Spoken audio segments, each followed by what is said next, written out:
I don't care if I get recognition or if I'm in the limelight, I don't feel like everything needs to be me. Yeah. Like, think about it. The blog, I don't know the last time I wrote a story. Yeah. So there's our content team, they write for the blog.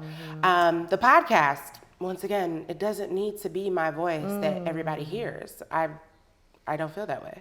So other people can be the ones to talk and share their knowledge and glean and gain more people from our knowledge. Right. And I think if more people were to look at things in that capacity of, I don't have to be the face of everything. Like, I know this day and age of like the coaches and the gurus, and you want to show yourself to be this thing, you have to be out forward center.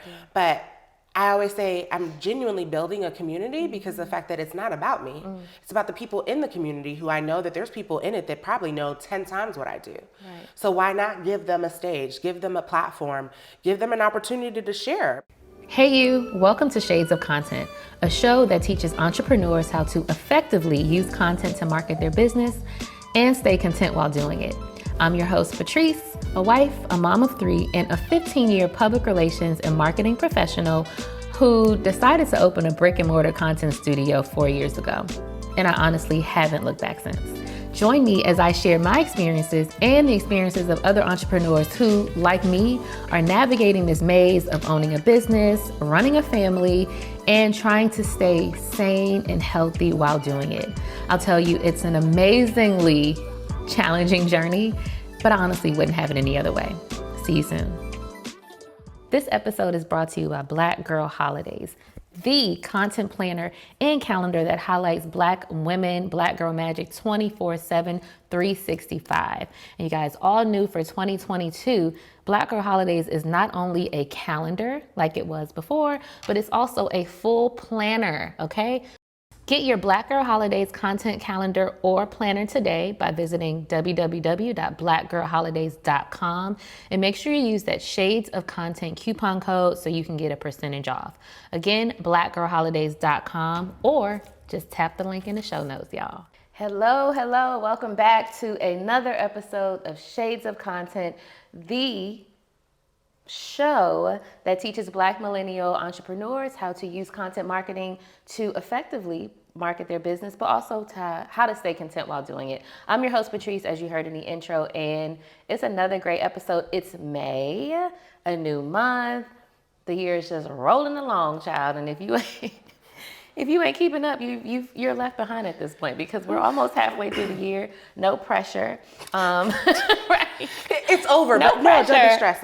But yeah, so we're here. We're back in the space. We're back at camp. You guys see that I have a beautiful guest today. And before we get into that, this episode is important. So if you are an audio creator, you like what I did there? I like what you did there. If you're a podcaster, if that is an industry that you want to get into, I want you to make sure that you tap into this episode. And I want you to also screenshot it right now and share it right now, right? Because this is an episode you don't want to miss. This is a conversation that I am really looking forward to for personal reasons, obviously. So we have a guest, Ona. Hello. Hello. Thank you so much for having me. Yes. I'm so excited to be here in this beautiful space. Thank you, sis. I mean, I have to give you your flowers real quick, but yes, my name is Ona Oghogho. I'm the founder of Blk Pod Collective and Blk Pod Festival. Blk Pod Collective is a digital community for Black audio creatives. Blk Pod Festival is a conference where Black audio creatives can come together, network, learn, and grow. I also have Adode Media, which is a full-service multimedia content agency, and we have a 1,500 square foot studio in the heart of West End Atlanta. So. Gotcha. So Ona, we're in DC right now. Ona is here with us. So that's also, this is like my first time having a guest travel to be on the show. So look, we lit. Ona you have a ton of things going on. Like there's an entire community, yes. There's an entire festival, yes. There's an entire space, right? Yes. So I really want to know how we're going to talk about all that stuff, but I think we always want to learn, like, how does someone get to be the owner of essentially 3 businesses? Whew. I think at first I just didn't think about it. It's not until I started talking about it, which I'm not always great at. I'm more of like a just get it done. And I think more and more as I've been talking about what I do, I'm starting to realize like, oh, wow, it is 3 whole things that operate very differently, have different teams on all of them. It is a different beast. And how did it come to be? Nothing was planned. I will say that. People always ask like, okay, what's the grand plan? And I'm like, I have no clue. None of what I've done was actually planned. It really has just been like, God said, let's do this. And I said, okay, I'm doing it, I guess. And honestly, Blk Pod Collective was the starter of it all. Okay. Like that was the first baby. And that honestly came to be because of the fact that my friends got tired of hearing me talk about podcasting. As in you already had a show and you wanted to talk to your friends about kind of like what you're learning along the process? Exactly. Okay. So I'm a big researcher. Anytime I learn something new, I'm that person who's like, I want to tell you about it. Like, oh, did you know? Like if I had a friend who was doing a podcast, they're like, girl, I'm not trying to do all of that. I just want to do my show. And it was just like, okay, well, I like this a lot. And so then it was like, I had a friend who I was telling her, I went to a meetup and I wasn't seeing anybody that looked like me. I was looking at the top of the charts. I once again was just like, is podcasting not for Black people? I'm slightly confused. And so she was like, you know what? You should like start an Instagram page. And I was like, oh, I would call it Blk Pod Collective. But I was like, I don't have time for that. Literally maybe like that night, she put a mock-up of a logo together in Canva and was like, here, you're gonna do it. And I was like, shout out to friends. Hey, friend. Hey, girl. Hey, Nicole. And so from there, I literally was like, you know what? Let me change it up a little bit. And I think that was April 9th or April 8th. Oh, crap. Was yesterday our anniversary? Wait a minute. I think, oh, crap. Okay. Well, learn something. Like, oh, my gosh. Well, that was the night I put the logo out there on Instagram. Yeah. And it's just been history from there. Like, working a full-time job, obviously. No. Yes. So the journey to Blk Pod Collective honestly came from a time where I was going through a lot. Like I had my dream, what I thought was my dream job, working at Kaiser. I was basically the district leader for revenue cycle, and excuse me, I got laid off. Like they laid off like 400 people at one time. And I got laid off and they gave me a really good severance package. And I was like, you know what? This was not the original path that I thought for my life. This was a path that my parents wanted for me. You know, like I'm Nigerian and my parents wanted me to go into something sensible. But I went to school for communications and I worked in our newspaper and I worked at the school radio station. That was what I thought I would be doing. Yeah. But, you graduate and your parents are kind of like, this is what you should do. And you're like, well, my parents clearly know what they're talking about. I got laid off and I was just like, well, let's see what happens if I tap back into my creativity. Right. So I decided to take all of 2019 and not work for someone. I had an event management background, so I was helping people plan events. But at the same token, I started my own podcast called Fierce Ass Boss. Okay. And I also started Blk Pod Collective. And that's literally all I was doing in that year. It was just figuring it out. And 3 years later, here we are. Were you scared? Like there's I don't want to say privilege, right? There is a great benefit and value in just being able to have that year. Like someone would look at being laid off like, oh God, but with that severance package, you were able to like just sit down and like really tap into who you are. And I wonder if more people kind of thought about like reworking their lives and like cutting expenses and maybe like thinking about things differently. Could they then be able to afford to take a step back, 100%. hone in, Something about me is like, I purchased my home at 25? My house is a 3-story townhouse. When I was looking for that house, I was intentional about the fact that I wanted it to be 3 stories because I've always rented out that bottom level. I have not had a mortgage in 7 years. In 7 years, I've not paid a mortgage because that room has paid for the house. So when you don't have a mortgage, that's one less thing you have to worry about. So for me at that point, it was like, okay, my car was paid off. Yep. Well, what are the rest of the expenses that I have? Something else about me is I've always kept 2 jobs. So it's crazy because at the time, I think I didn't have 2 jobs. And maybe like 2 weeks before I got laid off, I was just like, let me go for this interview to be a registration person. Because I'm also one of those people who nothing is above me. Yeah. It doesn't matter what I'm doing. Yeah. In one hospital, I am the manager of this very department. In another hospital, I literally worked in that role. For me, I always felt like it made me a great leader because in one healthcare system, I was experiencing what my staff was experiencing in a whole other one. So it helped me understand like, oh, this is what you deal with when patients come in. Yep. Baby, okay. Yep. And I remember, That's deep. I remember the first time I created a duplicate patient, and this was the thing I used to get on my team about. The first time it happened to me, I was like, but the patient said, she said this. Interesting. And it was like, oh, okay, I need to change this policy. And so I also had a second job that paid me, what, $17 an hour? Yeah. Well, baby, that little $17 an hour plus planning people's events, coupled with I rented out a room in my house, I wanted for nothing. And so for me, it's like, okay, yes, I had a 6-figure lifestyle, but I never upped my lifestyle to 6 figures. Yeah. And so with that in mind, it gave me leeway to decide, I think I don't want to work. I genuinely did not. And though it was a crazy year, and not in a way of like, oh, I was struggling. That was never the case. But just in the like, what I learned about myself, and just the events I got to plan, the people I got to meet, the things that I didn't know, like working in corporate, you get very like entrenched into like 13-hour days and all these things. I had never thinking that's the way it's supposed to be. I didn't know there was another way. I had never heard of Canva. I had never heard of Canva. Oh my God. Like, there's just things that, oh my God. like, and I worked in finance, so it was just like, I never heard of. What is this other world, this colorful world, right? I just didn't know, or the events, like, the events I was getting to plan, and they were like, yeah, this is our 3rd year. I was like, oh my God, I've never heard of this. Wow. And so it was an amazing journey, and it was necessary to be where I'm at now, you know, like, because I don't think I would have reevaluated my life. I had no reason to. I had no reason to. I worked a lot, but everybody else around me worked a lot. So I just assumed everybody just worked a lot. No, man, that's like so many things. Like in that, obviously the financial piece, right? You're able to create contentment, like peaceful happiness, because you don't have to worry about money. You strategically put the house and that thing into place. You're thinking. Okay, so you start a member. No, it's not a membership at this point. The collective, you start the Instagram page. Just an Instagram page. Okay. And that was the only intention. Okay. This was all supposed to just be Instagram. Yeah. Honestly, I started an Instagram page, and like, I remember at first I'd never put my face out there.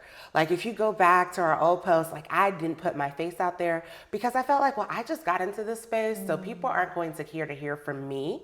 So I just never put my face out there. And it was literally the night before our first in-person meetup that I was like, okay, well, apparently I have to like, they're gonna all see me tomorrow. Like, this is gonna be awkward. And so I put my face out there, introduced myself, and nobody cared. Like, nobody was like, well, who are you? Because that's, of course, in my head, what I thought was gonna happen. Like that false fear or false like things that we think is gonna be real, and it's not. I just was sure that they were gonna like say, so who are you? What are you doing? Why are you here? Why are you the one sharing? And nobody asked that. Instead, people were super excited for the space, super excited for the information that I was sharing. And honestly, this information was just, I had time. So I had time to look into things, research, and just find out like what was really going on. And the further I dug into it, the more interesting it became to me. The more it was just like, wow, like who knew like it was this much that went into this? And we had our first meetup and like 25 people showed up and I thought that was great. I was like, oh, this is nice. Yeah. And then I love events. Like it's funny. I love watching people interact with each other, not so much with me. Same. I was like, it sounds weird. You like setting the environment and really curating it and just seeing it all play out. Were these podcasters? Were they all podcasters? Yes. Okay. So we literally were having podcast meetups throughout Atlanta, and I always made sure we were in Black-owned spaces. And then we would get like a sponsor to sponsor the wine. It was a Black-owned wine place, a Black-owned farmer's market. You would always give us fruit and stuff like that. Like, it was really amazing. Yeah. And so just doing that, people were like, how do I join? How do I support? I was like, you hit follow on Instagram. Right. Like, now this feels stupid. Like, now I feel stupid because you keep asking me. And then it's like, no, like, how do I give money to help you with this? I was like, give me money? Right. For what? I'm sorry. You want to pay me for this stuff? This is payable? This is, okay. Well, hold on. Let me look into this. Say less, baby. You don't get to tell me but one time. And from there, that's where I decided, okay, let's launch membership, you know? Like, let's start off with a directory, because I know for me, when I was starting out, like, finding other Black podcasts to listen to was hard. The recommendations that would come up, I was like, what is this? And so I was like, oh, let's do a directory, $5 a month, and you can be in this directory. At the time, our website was getting a lot of traffic. Were you doing any ads or anything? It's No. just organic. All This people is- just, wow. I don't think I've done ads until this year. Okay. Like, before this, no. I don't even understand how ads Yeah. work, if I'm being honest with you. But before this, honestly, it was being very intentional on a few different fronts. One, as much as we were a podcast community, I recognized how blogging was good for SEO and how so many people were always looking for information, and even for myself. So I reached out to like 4 people who followed us on social, who I knew that they became podcasters, but they were first bloggers. So Gotcha. that means you like to write. Gotcha. And so I reached out to them and was like, hey, would you be interested in like joining our content team and writing for the blog? It would give you more exposure for your platform, and it kind of lets you like learn different things because you'll be researching stuff, interviewing people within the industry. They said yes. Well, from there, we literally had weekly blog posts that was being put together with Right. SEO in mind. Right. It was driving traffic to the website. It was literally the thing that people were like, oh my God, can you guys turn this content into a podcast? And I was like, I mean, could we? Yes. Do I want to? No. And the reason, because people are always like, why didn't you want to do it? I'm like, because podcasting I know is work. Right. Because you had the other show, Fierce. Fierce Ass Boss, which Right. at that point I was like, baby, this is a lot. Yeah. And so I just decided, you know what? I put Fierce Ass Boss down because Blk Pod Collective became so much. Okay. Like, we literally were doing monthly things. Like, it was crazy. Like, when I think back on it, it's so crazy because 2020, because we started in 2019. So technically speaking, we had only been in existence for a year before Right. the Panini Press happened. Yeah. And But did it happen in Atlanta? If we're being no shade. ooh, she came for us. We never closed. You're Yo, right. Atlanta was out. Like, I would watch things and be like, it's a pandemic. And I would hear people in Atlanta say they got COVID 3 times and 4 times. Like it was like, oh, a cold. Like, it was very bizarre to me. But it seems as if everyone in Atlanta was okay with it. Like an alternate universe. So because of the fact that we didn't, like, if you didn't go anywhere else, you just assumed everybody was clearly like this. Got it. It was until I was talking to a friend who was like, no, baby, y'all have had a whole different experience. Because Yeah. I never understood why people were so up in arms. I'm tired of this, like, being in the house and mask. I was like, okay, then go outside. What is, like, relax. It's really not this deep. Because in Atlanta, nothing, like, we closed for a month? week. Well, okay. Girl, a month. Damn it, man. We closed for a week. That's crazy. And that was the crazy. only time that we were required to close. And that was it. Like, we closed for literally a week. Maybe 2. Let me not, make our city look too bad. I'm hating. I'm hating. I am hating right now. We closed for 2 weeks, baby. And that was probably it. Even masks weren't really required. Like, we just were out here living life. I know people who've had COVID 4 times. God, I have not had it yet at all. I don't want it. But no, because it was just, it's wild. Atlanta. It's wild. It's a wild place. I don't even, when people ask, like, why are we like this? I genuinely don't know. I feel like Atlanta got a lot of people who, they moved down to Atlanta to get away from their demons. Yeah. And being at home for too long, they just kind of were like, I cannot sit with my thoughts like this for too. That's honestly what I think it is. And that's a whole nother conversation. All right. All right. Because there's people who just can't sit still because the clubs were open. Yeah, I saw. Do you hear me? I saw. The clubs and were I was open. offended. Why were you offended? Because I just didn't, we're going into a whole nother conversation right now, so we're going to keep I this was short. offended. I was offended because I'm seeing my people clad out in their designer, partying in the club in a pandemic. People are dying. I don't think the death rates were any different anywhere else. So it was just interesting. It was an alternate universe. And anyway, back to you, girl. Sorry. No, I feel Steps you. off soapbox. She said, because this was not okay. Yeah. No, I get it. Anyway. Right? So you're in it for a year. So for a year, and then $5 a month. $5 a Yes. month, and then in 2020, we launched that. We started talking about workshops, and it just so happened to work out. That's Okay. the best way to say it. Okay. Because we were talking about digital workshops, because so many people were like, "Oh, you should come to Utah, come here, come there," and I'm like, we can't do that. Like, I can't come anywhere. This is just a fun thing I'm doing. And so I was like, you know what? Let's start doing these workshops. Let's start, curating other experiences.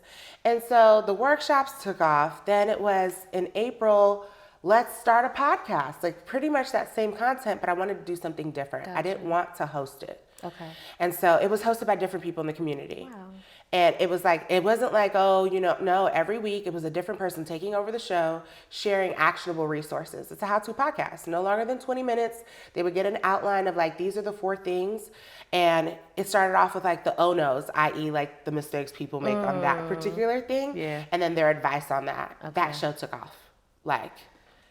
And then having other people take responsibility for it obviously takes the load off of you, but then it just brings their community in. So it's bringing more eyes, more ears, more buy-in. I'm committing to this, so I'm gonna make sure my episode do well, because I wouldn't do better than everybody else. That's how I would look at it. You're very smart. Thank you. You know what I'm saying? Like, I love smart people. Like, I think people, a lot of times, like sometimes people, you can do things 2 ways, right? You can say, I want to do something, do it and allow it to be proven. You seem to be the type of person who says something happens and you're like, okay, this works. It's been proven, so let me move forward with it. 2 different ways of thinking. I don't think anyone is better than the other, but I like that. Because you're not like spinning your wheels trying to see if something's gonna work or not. It's proven. No. I'm also a person who, because I don't care if I get recognition or if I'm in the limelight, I don't feel like everything needs to be me. Yeah. Like, think about it. The blog, I don't know the last time I wrote a story. Yeah. So there's our content team, they write for the blog. The podcast, once again, it doesn't need to be my voice that everybody hears. I don't feel that way. So other people can be the ones to talk and share their knowledge and glean and gain more people from our knowledge. Right. And I think if more people were to look at things in that capacity of, I don't have to be the face of everything. Like, I know this day and age of like the coaches and the gurus, and you want to show yourself to be this thing, you have to be out forward center. But I always say I'm genuinely building a community because the fact that it's not about me. It's about the people in the community who I know that there's people in it that probably know 10 times what I do. Right. So why not give them a stage, give them a platform, give them an opportunity to share, because I'm not out here trying to coach people. Let's also say that, but don't get me started talking about coaches. Don't come for me, okay? I know how y'all like to tussle. Don't do me, okay? But I don't do Ona, coach.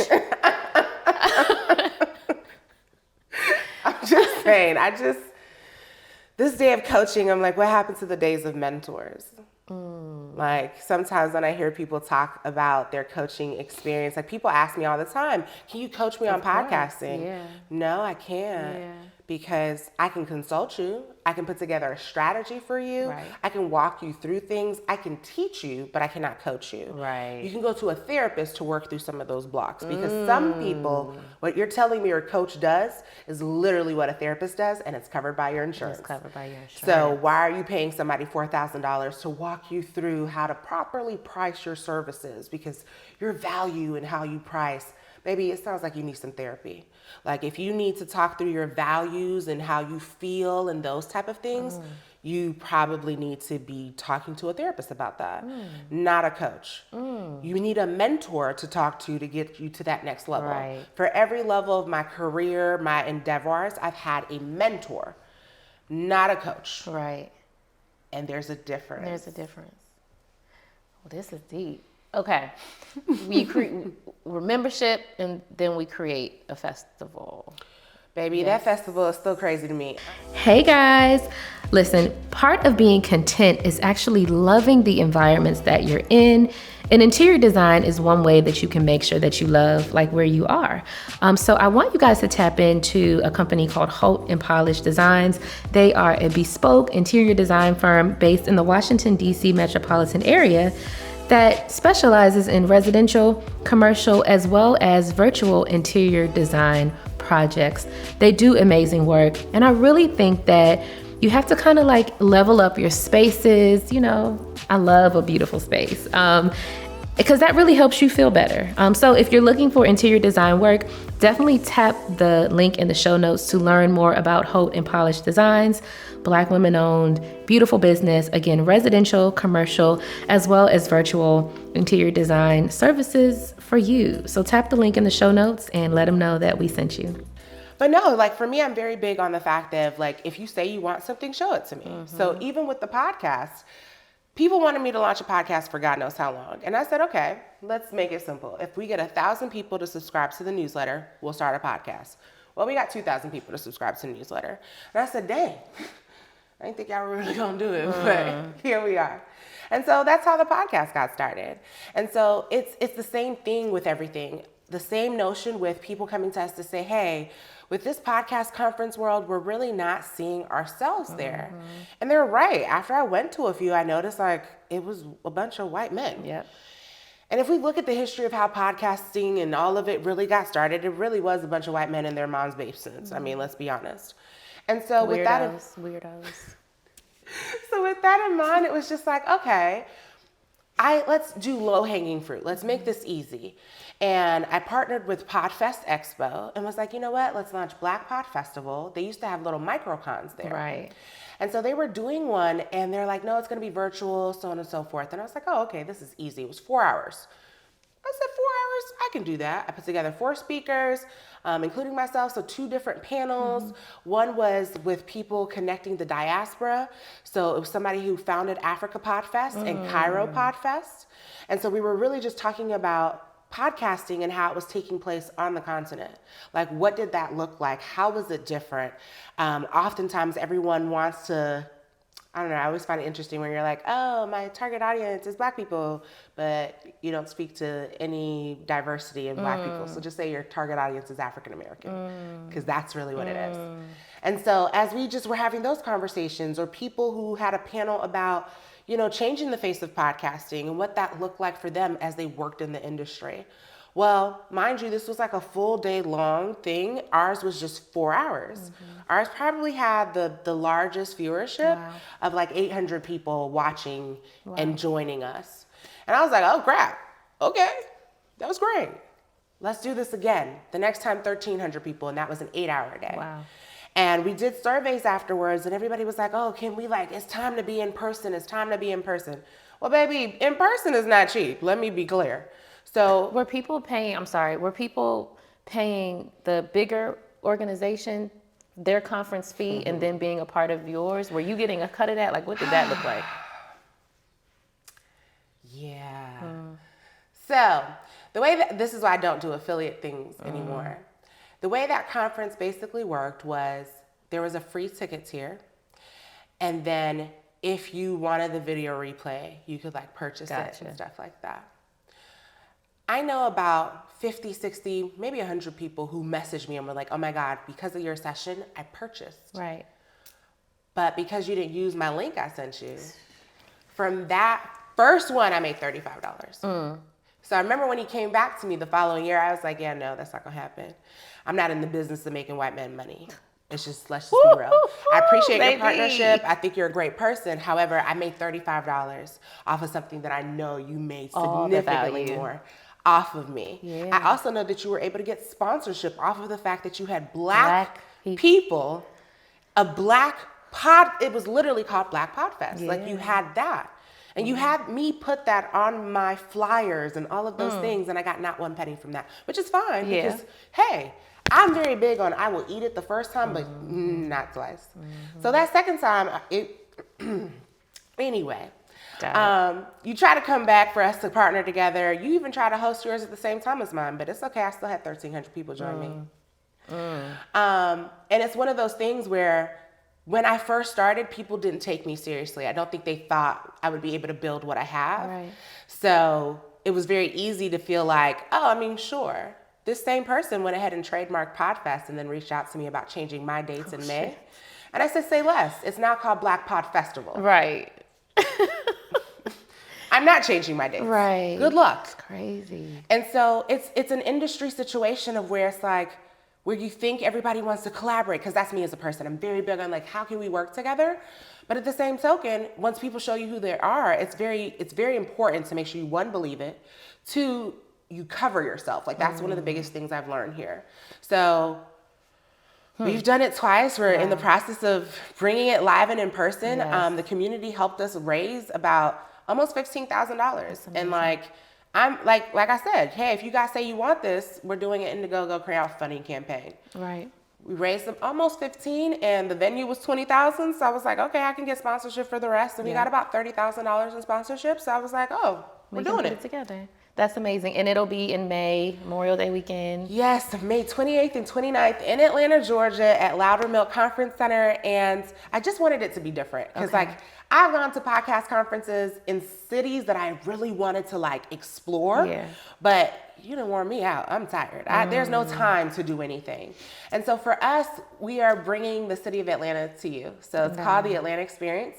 We will have Black-owned food trucks. So we've rented out the parking lot across the street from the venue, and we're turning that into a food truck park with a DJ. There's going to be a live DJ that's going to be in the vendor expo hall. It's really just one of those things where it's like, I want people to come together and enjoy themselves. Like, and I'm going.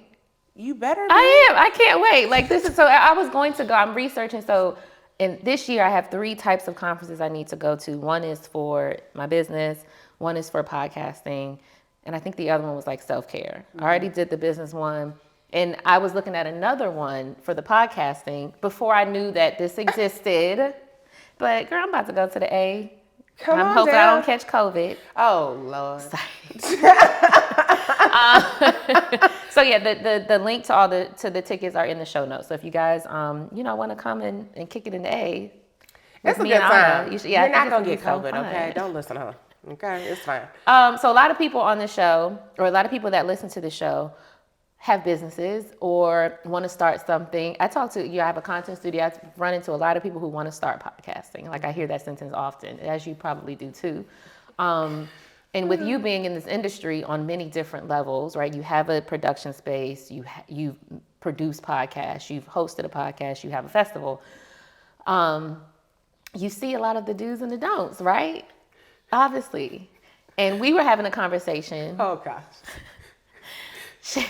You don't know this, but you read me. No! You don't know. She don't know. She read, because the conversation was about video and audio, right? And the conversation was, you have a podcast. Do you have video? And your answer was no, unless you know that your people want it. And I would love to talk a little bit more about that. And I'm honest, I like taking it personal. This is all in fun, but this is really smart because as you were talking about it, I'm like, oh, that makes so much sense. So like with me, I was doing this show for 2 years before having video. Then I said, you know what? I want video. Like I want this to be a production because I actually really enjoy it. Like I can script these things like that. I love meeting new people. So this is why I've decided to have video as well. And then I also thought about it as a monetization tool too. But what do you think? Like with me, I was podcasting for 2 years before I decided to add the video element to it. And now I don't even call it a podcast. I try to catch myself because the audio part is a podcast, but now this is a show, or like you said, maybe a vlog. So if let's say I'm Virginia, who, has a coaching business and is thinking about figuring out other ways to share her message to connect with her audience members and wants to start a podcast, has already had a few episodes. Does she do video? Like what is your thought process behind that? Okay, so here's my thing. I think ultimately you have to look at what's your goal with podcasting. So many people start their podcast and the first question is like, how soon can I monetize? immediately no. Like the moment you ask me that, the moment I'm just like, yeah, we can't work together. But if your podcast is a marketing funnel for your business, that's different. Like your podcast is showcasing your space. It's showcasing the abilities of what you can create here. It has its own sales funnel into your business. Right. And so, and then you're showcasing people who are local to the area. So it's multitudes to that. You know, there's levels. But for those who are just the average podcaster who don't have a business, you don't have anything that you're technically showcasing. You're just meeting amongst friends to talk. I don't want to sound insensitive, but I don't know what it is about our current culture that makes us think we're all so interesting. Somehow, some way, at some point, we started all looking at ourselves as extremely interesting, and that the conversations that we have amongst our friends is just grade A, top notch. Nobody else is having it. There's really nothing new under the sun. And sex and society, sex and relationships, everybody somehow thinks like their take on sex is so different. It's so different. Like how I talk about sex is not how you talk about sex. So I have to create a show about sex now because that's where it's at. But if we look out there, how many Black people are talking to other Black people about sex and relationships, guess what? There's only but so many shows a person can listen to. And our audience of Black people who listen to podcasts is about 8%. So if we're all fighting for the same 8%, do you really think that 8% is all listening to Sex and Society? No, there's variety. Now, if you tell me you have a true crime podcast where that is the #1 podcast category where people like that whole audience, the way they listen to podcasts, baby, I wish I could get into that gory stuff because baby, I'd be rich. Yeah. But nobody wants to start a podcast about that, but everybody wants to sit around a table and talk shit with their friends. No, baby, don't do that and think you're about to make money from it. Like if you want to do that, then do it and let it be fun. Let it be an outlet. Meet with your friends. But then saying, I'm quitting my podcast because nobody's tuning in. I'm not making money. Well, no, hun, you didn't create something that is monetizable. You didn't create a platform. You didn't create something that people want. And that's the thing I want us to think about. Like if you're starting a podcast for the purposes of turning it into something that makes you money, then look into niching down.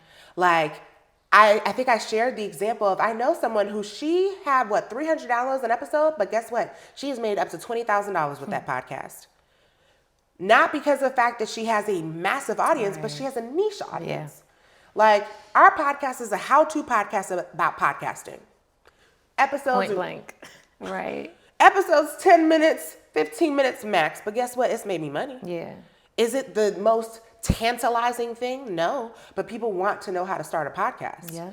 People need this information. So what need are you serving that somebody should pay you for it? And if that's not a thing, then why are you now going one step further? Nobody's listening to the audio part of it, and now you're like, I will add video because that's how they will show up. No. If nobody was listening on the audio side, you're just giving yourself more work. And it's not the same marketing strategy. More money. A lot more money. A lot more money. And it's not the same marketing strategy because somebody who listens to audio only, which is me, I don't watch YouTube. I barely know how to use YouTube. I still don't know how y'all really watch it. But I don't go to YouTube to listen to content or watch content. I go to YouTube to learn something. Like if I'm trying to drill a hole, I'm like, okay, wait a minute.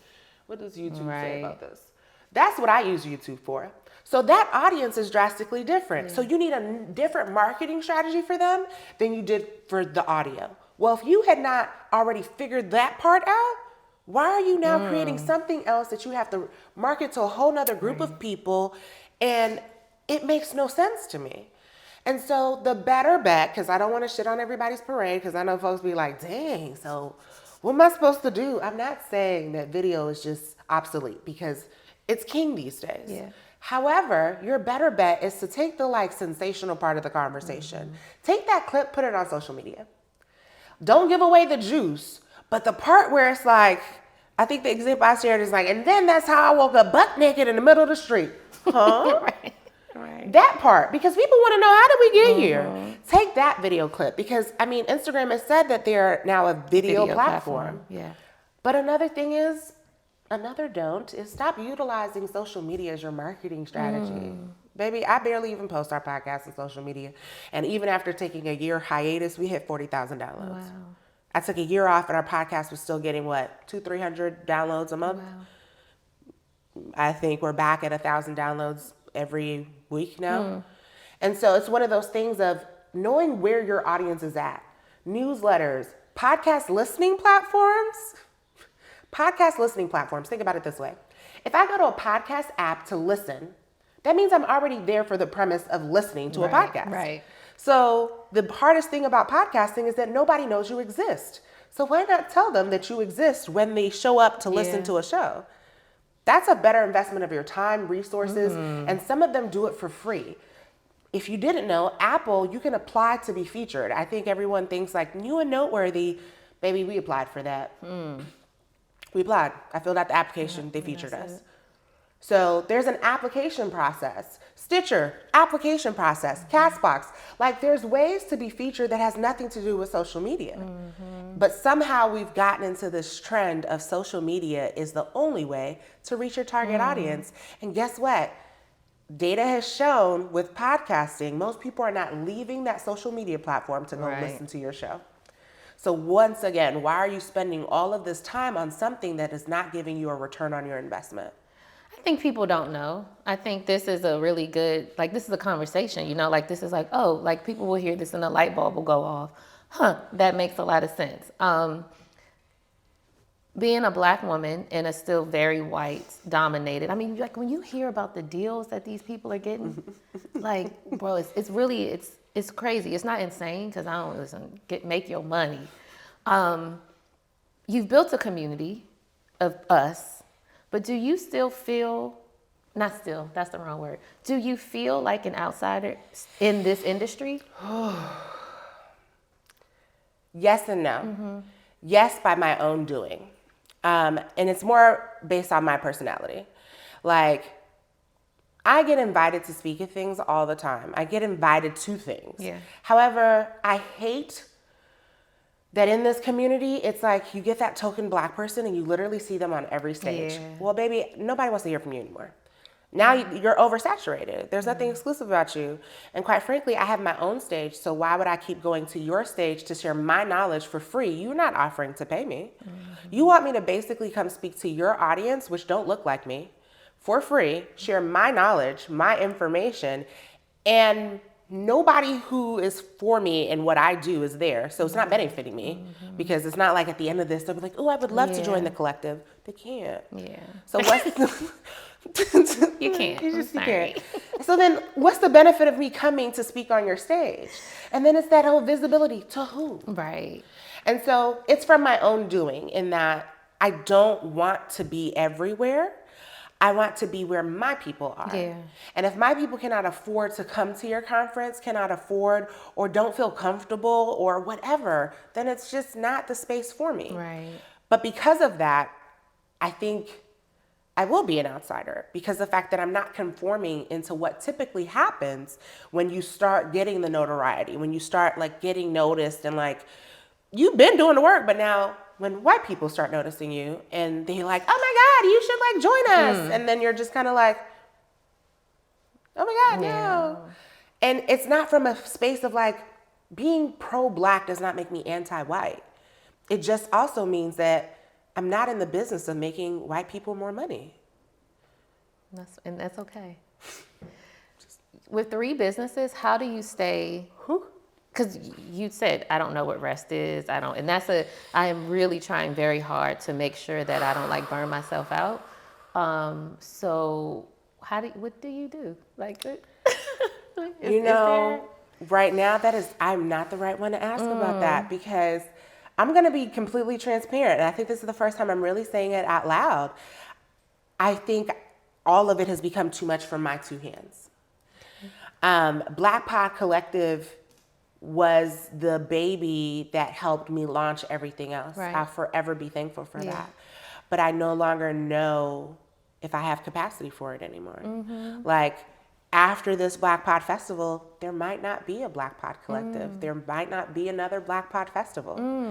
Because if I'm looking at working till 3, 4, 5, 6 o'clock in the morning, because we've talked a lot about Blk Pod Collective and everything, but Adode Media is its own beast. Right. Like, we produce other people's shows, and some of the amazing things that I've wanted to work on that I've had to turn down for this has hurt. That's deep. But because I've committed to it, like, okay, Blk Pod Festival is here. I'm committed to doing this.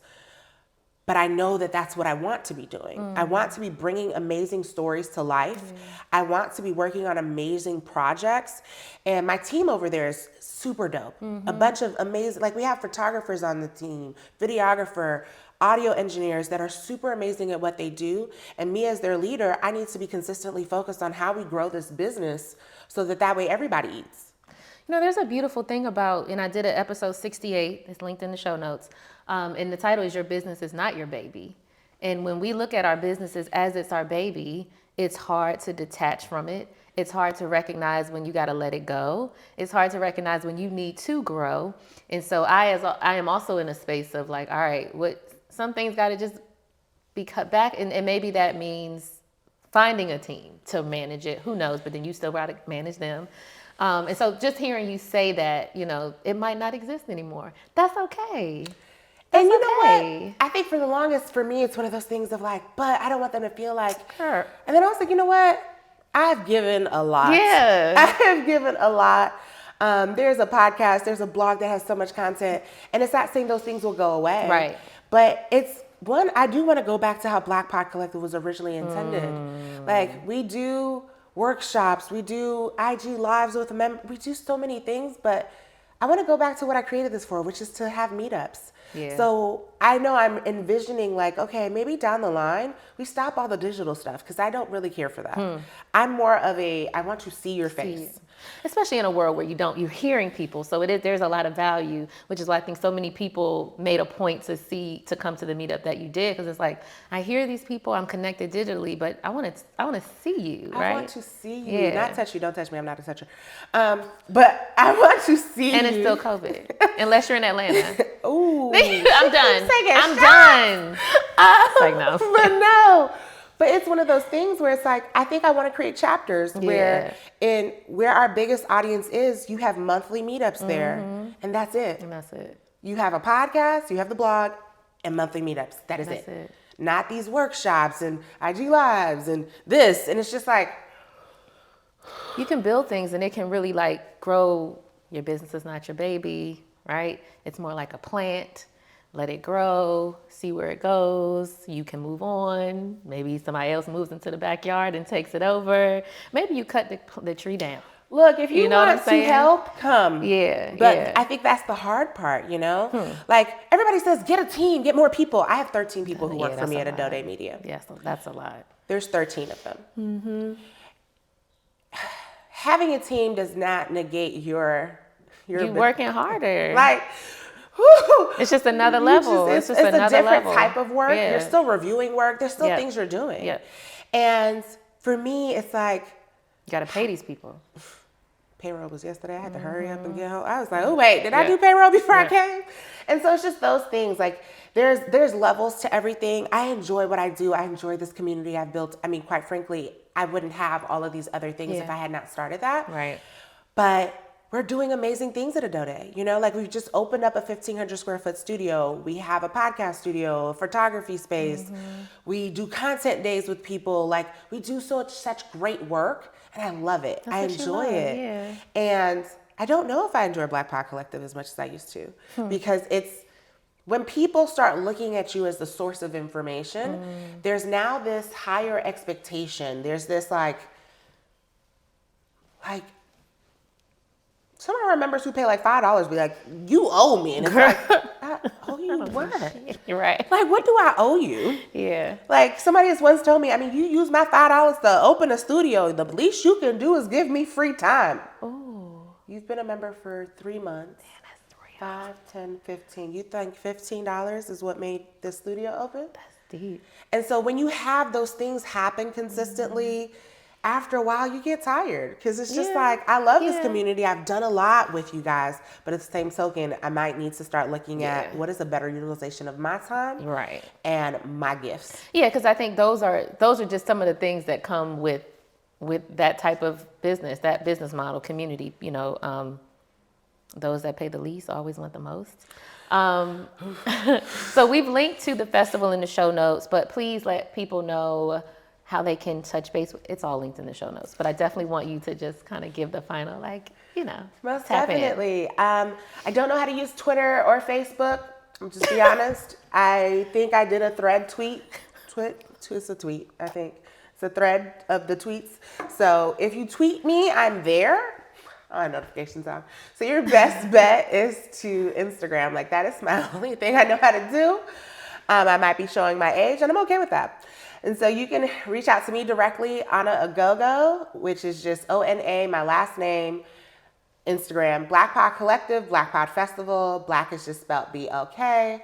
And yeah, we are consistently putting out amazing content on our websites. Our how-to podcast about podcasting literally talks about everything from marketing your podcast, getting sponsorships, because conferences are actually your better bet. Every sponsor I've ever gotten has been people who have met me and built relationships with me. And so just as a last tip, as you think of monetizing your platform, stop thinking about it from downloads and numbers and all those things.